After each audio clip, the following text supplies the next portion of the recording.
ओम नमः शिवाय। जय हो गौरी माँ। तो मैं आज आपको संतान सप्तमी व्रत के बारे में बताऊंगी कि ये व्रत कैसे क्या किया जाता है। तो ये व्रत भाद्र मास में शुक्ल पक्ष में को पड़ने वाली सप्तमी तिथि को संतान सप्तमी के नाम से इसको जानते हैं।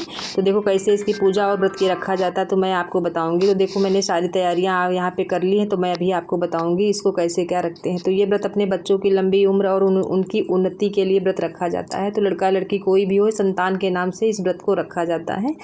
लड़का लड़की में ये नहीं कि लड़का और के लिए रखो या लड़की के नहीं, तो संतान दोनों को आप ये कह सकते हैं। तो इसके लिए व्रत रखा जाता है ये। तो देखो सब तैयारियां यहाँ पे मैंने इकट्ठा करके एक एक करके तैयारियां सब कर ली हैं। तो ये व्रत 2025 में 30 अगस्त को शनिवार को ये व्रत रखा जाएगा। तो सुबह में आप स्नान करके उसके बाद में पूजा यहाँ पे कर सारा श्रृंगार करके अच्छे से, तो ये व्रत में आप यहाँ पे श्रृंगार करके आपको पूजा करनी है और ये व्रत पूरा दिन रखा जाता है। तो इस तरीके से देखो अभी आगे की आपको तैयारियां बता दी। तो देखो मैंने यहाँ पे एक आसन चौकी लगा ली थी लकड़ी की यहाँ पे, और उसके बाद में शिव परिवार यहाँ पे महादेव, माता पार्वती, गौरी और यहाँ पे कार्तिकेय महाराज को देखो यहाँ पे प्रतिमा मैंने विराजमान कर ली थी। और आम के पत्ते शुभ होते हैं तो यहाँ पे देखो वो भी मैंने यहाँ पे लगा लिए थे। और उसके बाद में फिर यहाँ पे देखो थोड़ा जल दे करके यहाँ पे शुद्धिकरण करके उसके बाद में यहाँ पे कलश विराजमान करेंगे। तो यहाँ पे थोड़ा अक्षत का आसन दे करके मैंने कलश को विराजमान कर दिया है। कलश में आम पत्ता, चावल, दीपक रख के कलश को यहाँ पे विराजमान करके, कोई भी पूजा हो तो आप मतलब कोई व्रत पूजा अच्छे से करो तो गणेश जी की पूजा, गणेश जरूर कलश हमें जरूर स्थापना करनी चाहिए। तो देखो उसके बाद में फिर यहाँ पे गौरी माँ को भी विराजमान कर लेंगे। और देखो फिर इसके बाद में फिर यहाँ पे जल से स्नान करवाएंगे। उसके बाद में फिर देखो हाथ जोड़ के प्रणाम करेंगे और फिर दीप जलाएंगे। दीप जलाने के बाद में धूप दीप से आरती करेंगे गणेश जी को धूप दीप दिखा करके। उसके बाद में हाथों में अक्षत और फूल लेकर के प्रणाम करते हुए कि हे गणेश महाराज आइए, आपका अभिनंदन स्वागत है। मैं आपको प्रणाम करके, मैं आपको आवाहन करके मैं पूजा व्रत रखने जा रही हूँ अपने बच्चों की सुख समृद्धि के लिए। तो इस तरीके से उनका आह्वान करके उनको प्रणाम करें। तो यहाँ पे देखो दूर्वा भी अर्पण करे दे रहे हैं।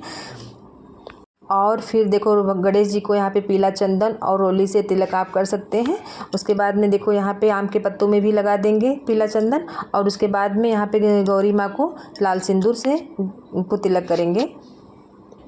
और जब भी आप गौरी माँ को सिंदूर लगाएं तो अपने आंचल में ज़रूर रख के लगाएं, खाली हाथों में ऐसे सिंदूरौटा नहीं पकड़ के लगाया जाता है, इसको शुभ मानते हैं। तो इस तरीके से 5 बार गौरी माँ को यहाँ पे सिंदूर लगा करके फिर उसके बाद में शिव परिवार को भी यहाँ पे जल से स्नान करके उसके बाद में यहाँ भी महादेव को सफ़ेद या पीला चंदन लगा सकते हैं, उनके रोली नहीं लगाएं।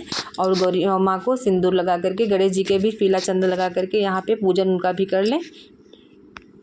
और फिर उसके बाद में देखो यहाँ पे जो आपने फूल धूप दीप जो भी फूल पत्ती आपने मंगाई हो इस तरीके से बेलपत्र वो यहाँ पे शंकर जी को अर्पण करते, गौरी माँ को लाल फूल यहाँ पे अर्पण करते। तो यहाँ पे फूलों को आसन भी देके उनको विराजमान करके उनकी पूजा करें। और फिर हाथों में अक्षत और फूल लेकर के उनको गौरी माँ को, महादेव माँ को प्रणाम करके प्रभु जी को यहाँ पे उनको फूल अर्पण करें।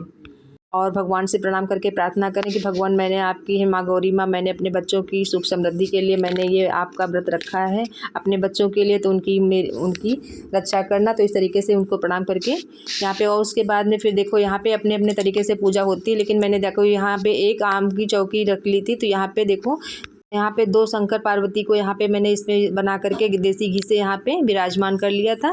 बहुत लोग मिट्टी से भी बना करके उनको यहाँ पे पूजा करते हैं, लेकिन देखो इस तरीके से। तो यहाँ पे जल से स्नान करवा के फिर दूध से, उसके बाद में फिर यहाँ पर फिर जल से स्नान करा करके तो इस तरीके से यहाँ पे पूजा करते हैं इसकी।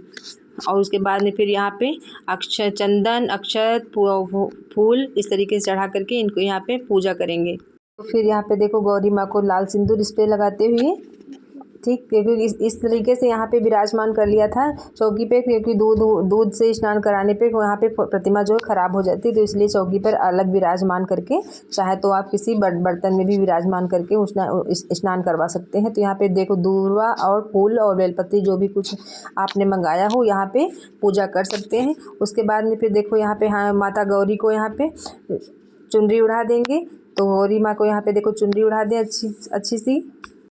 और फिर उसके बाद में देखो वस्त्र रूप में यहाँ पे हमने कलावा ले लिया था। तो कलावा भी यहाँ पे गणेश जी को और महादेव जी को और गौरी माँ को यहाँ पे कलावा भी अर्पण करें। देखो यहाँ पे जो ये व्रत रखा जाता है बच्चों के लिए अपने रखा जाता है, तो आपके जितनी भी संतान हो तो वहाँ उसमें यहाँ पे इस धागे में उतनी ही गांठ आप बांध लें। और नहीं तो आप ये मार्केट में सोनार के यहाँ पे चांदी की चूड़ियाँ मिलती हैं, आप वो भी मंगा करके वो उस भगवान को अर्पण करके धूप दीप चंदन लगा करके वो भी आप धारण कर सकते हैं। तो वो चूड़ियाँ भी मार्केट से लोग मंगा करके पहन सकते हैं। तो एक मेरे पास चूड़ी थी नहीं, तो मैंने यहाँ पे देखो कलावा को यहाँ पे भगवान को निवेदित करके और उसी में आशीर्वाद रूप में बाद में ये खुद पहन लेंगे। तो ये देखो इस तरीके से यहाँ पे इसको मैंने भगवान जी को अर्पण कर दिया। उसके बाद में यहाँ पे चंदन बंदन इस धागे में भी कलावा में भी लगा करके इसकी भी पूजा कर देंगे।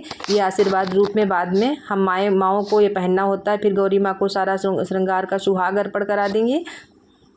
और फिर जो आपने भोग में फल इत्यादि जो मंगाए हो वो गणेश जी को यहाँ पे भोग लगा दें। और साथ में देखो जो मैंने यहाँ पे पूड़ियाँ बनाई थी, तो पूड़ियाँ यहाँ देखो इसमें 2 खुराक लगाई जाती हैं, एक गौरी माँ की और एक खुद की अपने लिए पूजा के लिए रखी जाती है। तो बाद में देखो 14 पुआ यहाँ पे बनाए जाते हैं, मीठे पुए। तो यहाँ पे देखो मैंने मीठे पुए बना लिए थे, थोड़ी सी यहाँ पे इसमें चीनी थोड़ा जिस हिसाब से आपको पसंद हो मीठा उठा उस तरीके से आप इसमें डाल के बना लें। तो 14 पूड़ियाँ बनाई जाती हैं पुए। तो देखो 7 पुए माता गौरी को यहाँ पे भोग में लगा दिए जाते हैं। 7 पुए आप ये दिन भर में खुद आप व्रत रख के इनको आप खा सकते हैं।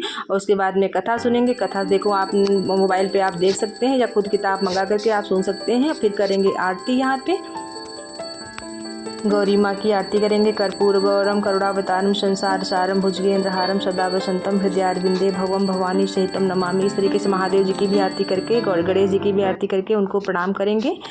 तो देखो आरती हो गई। उसके बाद जल को आचमन यहाँ आरती को दे करके भगवान को दे के आरती, फिर अपने बच्चों को भी आरती दे करके साथ में खुद भी आरती अपने खुद लें।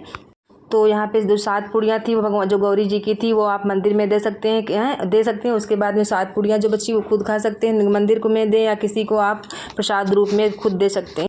और उसके बाद में देखो फिर यहाँ पे फलाहार आप प्रसाद में आप प्रसाद ले लें। उसके बाद दिन में आप फलाहार भी कर सकते हैं, तो माँ को प्रणाम करते हुए। और उसके बाद में देखो यहाँ पे भगवान को आशीर्वाद उनका लेते हुए और उनसे प्रार्थना करते हैं, भगवान मेरे बच्चों की आप रक्षा करना, उनका भविष्य को आप उज्जवल रखना। मैंने आपके चरणों में ये विनती रखी है। तो इस तरीके से व्रत रखा जाता है। और श्रद्धा सामर्थ्य में दक्षिणा अर्पण कर दें। और देखो इस तरीके से शाम को आप जो आपने पुए बनाए हैं वो आपको एक बार दिन में आपको खाना है। तो इस तरीके से ये व्रत होता है संतान सप्तमी का। गौरी माँ को प्रणाम करके उनका आशीष लेते हुए और फिर पूजा पूरी होने के बाद में फिर माता जी से सुहाग लेंगे गौरी माँ से। तो 7 बार 5 बार अपने मत्थे मांग में अपने सिंदूर लगा लेंगे। और फिर जितनी बार सिंदूर लिया जाता है माता जी से उतनी बार इस गौरजा में फिर से सिंदूर को भर देते हैं। और फिर उसके बाद में जो वही सिंदूर की उंगली जो होती हैं अपने आंचल में उंगलियों को पोंछ लेना चाहिए इस तरीके से।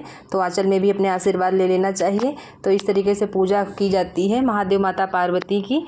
तो इस तरीके से देखो ये व्रत पूरा हुआ। उसके बाद में फिर देखो आप इसको शाम को अगर दिन अच्छा है अगले दिन अगर अच्छा है तो चौकी को शाम को हटा सकते हैं, नहीं तो अगले दिन हटा सकते हैं। और इस तरीके से देखो अगर घर में गमला हो तो आप जो फल फूल जो यहाँ पे फूल वगैरह इत्यादि हैं तो गमले में आप उनको वहाँ पे अच्छी मिट्टी में दाब करके विसर्जन कर सकते हैं। नहीं तो कहीं बाहर आप जहाँ साफ़ सुथरी जगह हो वहाँ पे ये फल फूल वगैरह वहाँ पे रख सकते हैं। और फल बच्चों में प्रसाद रूप में बच्चों को आप दे सकते हैं। तो इस तरीके से देखो संतान सप्तमी की पूजा होती है। तो जो आपने देखो ये जो भोग बनाया था इसी को आप प्रसाद रूप में दिन में एक बार खा सकते हैं। और हाँ, इस व्रत में नमक नहीं खाया जाता है। मैंने सरल और आसान विधि से आपको पूजा बताई है, आप कैसे करें। हर हर महादेव।